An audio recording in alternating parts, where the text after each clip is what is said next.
Mapapagod, pero hindi susuko. Alam mo ba na may dalawang uri ng pagod na pwede mong madama? Una, yung pagod na itutulog mo lang at pagising mo, okay ka na. Pero may isang uri ng pagod na talagang kakaiba. Yun ay ang pagod na hindi nadadaan sa pahinga. Isang pagod na magpapahiwatig kung gaano kabigat ang mga problema mong daladala. Pagod na magpapanginig ng mga luha sa mata. Pagod na magdidikta sa'yo para sabihin ayaw mo na. Mapapatanong ka na lang talaga, saan nga ba ang direksyon ng aking mga paa?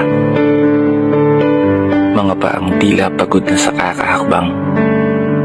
Mga paang ngimay na sa kada tapak sa baitang ng hagdan.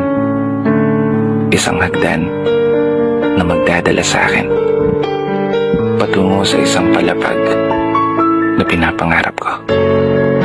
Mapapagod pero hindi susuko. Magpapahinga pero hindi hihinto.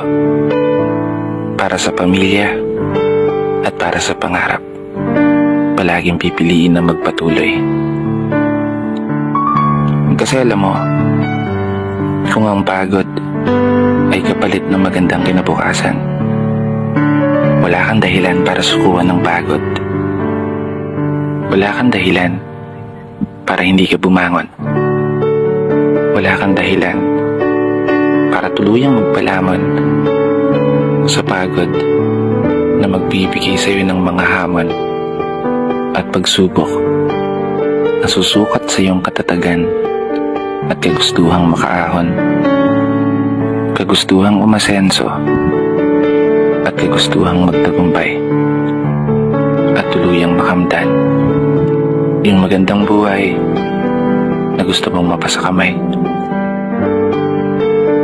Kaya naman, tatagan mo ang mga paa mo at tibayan ng loob sa iyong paglalakbay at umasa kang kalakip ng bawat pagod ay may masaganang buhay na naghihintay. Sige, umusad ka. Dito na nagtatapos. Kaya isang pagpupugay para sa lahat ng mga tao na patuloy sumasabay sa hamon ng buhay.